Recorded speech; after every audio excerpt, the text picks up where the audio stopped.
You're mid-conversation. Someone says the thing, the comment that lands wrong, the interruption, the tone that tips from annoying into infuriating. And in less than a second, before you've even decided to be angry, your whole body has already changed. Your jaw sets. Your shoulders climb toward your ears. Your face goes hot. Your hands, without you asking them to, curl slightly at your sides. You feel it in your chest first, a kind of pressure, like something expanding where there isn't room for it to expand. You haven't said a word yet. You haven't decided what to do. But somewhere underneath your skin, a chemical event has already begun, and it is moving faster than your ability to think about it. Here's what almost nobody has explained to you clearly. That heat, that pressure, that sudden flood of I need to do something right now. It isn't a metaphor for anger. It's a literal, measurable chemical wave moving through your bloodstream. Your adrenal glands have just released a cocktail of hormones directly into your circulation, and those hormones are changing your heart rate, your blood pressure, and even how your blood clots, all within seconds. Most people think of anger as something that happens in their head. It doesn't. It happens in your arteries. By the end of this video, you're going to understand exactly what happens inside your bloodstream in the seconds and minutes after something makes you furious. The real biology.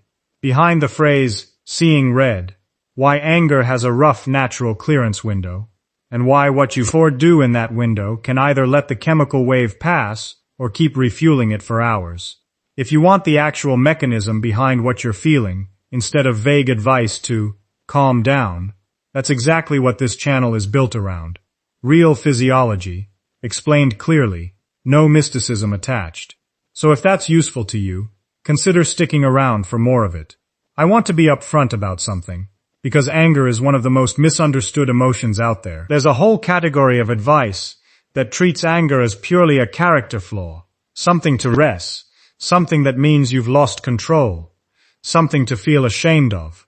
And there's an opposite category of advice that treats it as something to just release, vent, punch a pillow, get it out. Both of those framings skip past the actual biology, and the actual biology is more interesting and more useful than either one. Anger is not a personality defect, and it's not a pressure valve. It's a precise, ancient survival mechanism running exactly the program it evolved to run.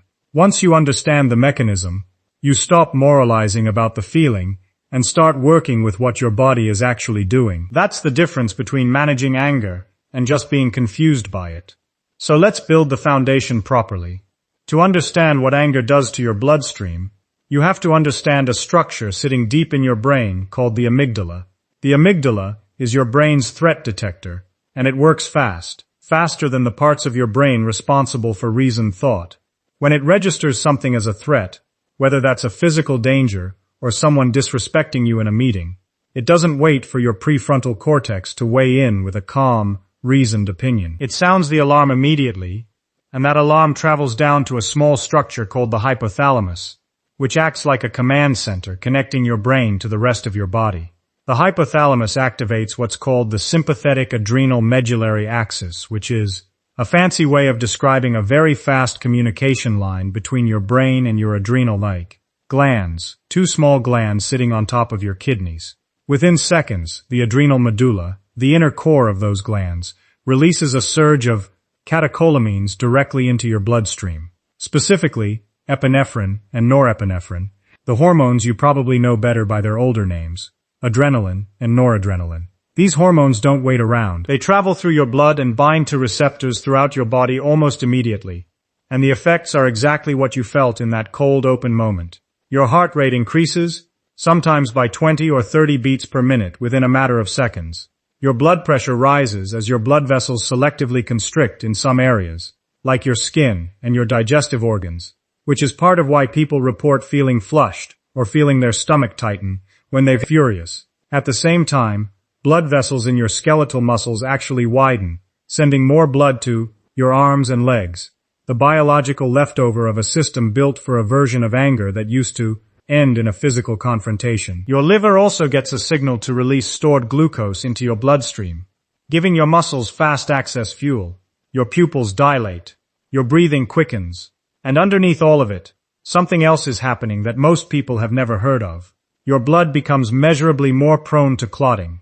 Catecholamines trigger the release of clotting factors and a protein called fibrinogen, thickening your blood slightly and making it more likely to form a clot if a vessel wall is damaged. This isn't dramatic in a single angry moment, but it's the mechanism that turns a pattern of frequent, intense anger into a genuine cardiovascular risk factor, and that's not a small claim. It's backed by real research, which I want to walk you through carefully. In 2014, a researcher named Elizabeth Mostovsky at Harvard's T.H.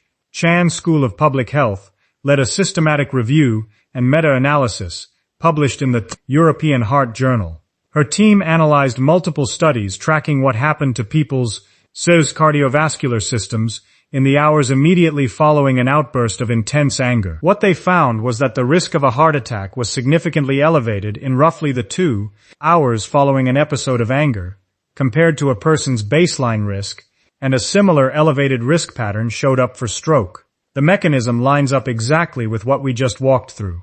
The surge in heart rate and blood pressure, the increased clotting tendency, and the vascular changes all happening at once, placing real acute strain on a cardiovascular system, particularly in people who already have some degree of arterial vulnerability. This is one of the clearest pieces of evidence connecting acute emotional states directly to acute physical risk, and it's part of why cardiologists now take a patient's anger pattern seriously as a genuine clinical variable, not just a personality note in a chart.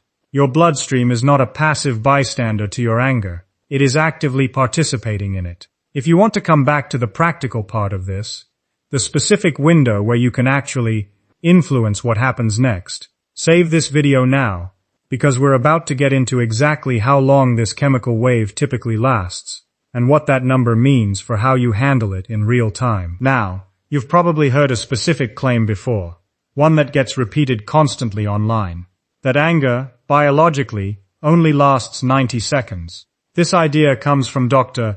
Jill Bolte Taylor, a neuroanatomist who described it based on her own clinical observations and personal experience, and it's become a widely shared shorthand for how quickly the physiological component of an emotion can pass through your bloodstream if you don't force-feed it with more triggering thoughts. I want to be honest with you about this number, rather than just repeating it uncritically, because it's often presented as an exact, universal law of biology, and that's an oversimplification. The real picture is this.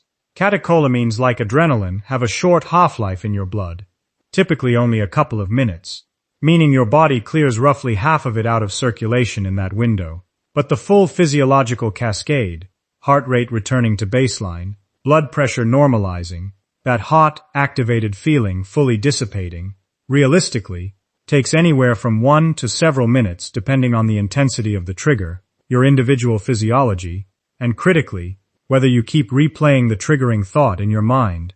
90 seconds is a reasonable, useful approximation of the fastest end of that range, not a strict biological deadline. I think that distinction actually makes the concept more useful, not less, because it tells you something important. The chemical wave itself is short. What extends anger past that window isn't time more adrenaline being produced from the original trigger.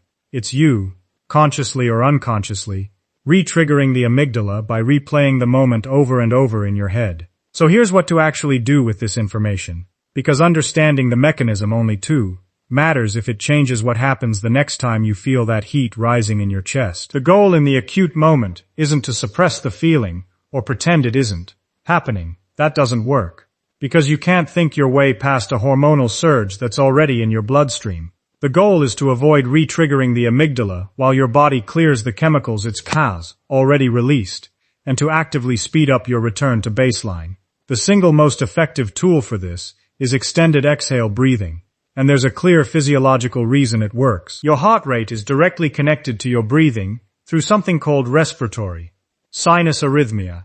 When you exhale, your heart rate naturally slows slightly, because exhaling activates your vagus nerve, which carries a calming, parasympathetic signal to your heart. When you inhale, that effect reverses slightly. If you deliberately make your exhale longer than your inhale, you tip the balance toward the calming vagal signal. The specific protocol: breathe in through your nose for a count of 4, and breathe out slowly through your mouth for a count of 8. Repeat this for 1 to 2 minutes. That's it. You're not trying to distract yourself or think positive thoughts. You're using a specific, measurable mechanical lever, your exhale length, to directly influence your heart rate and accelerate your return to baseline. Research on heart rate variability biofeedback, including work from researchers like Paul Lehrer at Rutgers, has demonstrated that controlled breathing patterns like this measurably increase vagal tone and speed, physiological recovery from stress, and anger responses. The second part of the protocol is just as important. Physically remove yourself from the triggering stimulus, if you can, even for those 90 seconds to 2 minutes, not because you're avoiding the conflict permanently, but because staying in visual or verbal, potential contact with the trigger makes it far more likely your amygdala refires before the first wave has even cleared. A short walk, even to another room, gives your body the physical distance it needs to let the some chemical wave crest and fall without a second wave stacking on top of it. I do want to be responsible here about who this applies to and who it doesn't. What we've covered describes the biology of a typical, occasional anger response. If you experience anger that feels disproportionate to the situation on a regular basis, anger that leads to actions you regret, or anger that's connected to a broader pattern of irritability, depression, or anxiety, that's not something a breathing technique alone is going to resolve, and it's worth talking to a therapist or physician. Chronic, frequent, intense anger is also, as we discussed, a genuine cardiovascular risk factor over time. So if that describes your pattern, this is worth raising with a doctor specifically, not just something to manage alone. This video is about understanding a normal, occasional biological response, not a substitute for care if anger has become a chronic or distressing pattern in your life. Here's what I think gets lost in most conversations about anger. We talk about it like it's a malfunction, something wrong with you, a sign of weak self-control.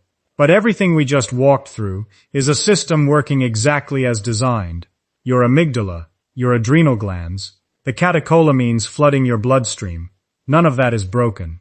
It's an ancient, elegant threat response system, built for a world where the thing that made you furious was often also the thing that could physically hurt you, and where a fast surge of blood to your muscles was genuinely useful. The problem isn't that your body still runs this program. The problem is that almost nobody ever taught you how the program actually works. So instead of understanding it, you either fight it with shame or you let it run unchecked.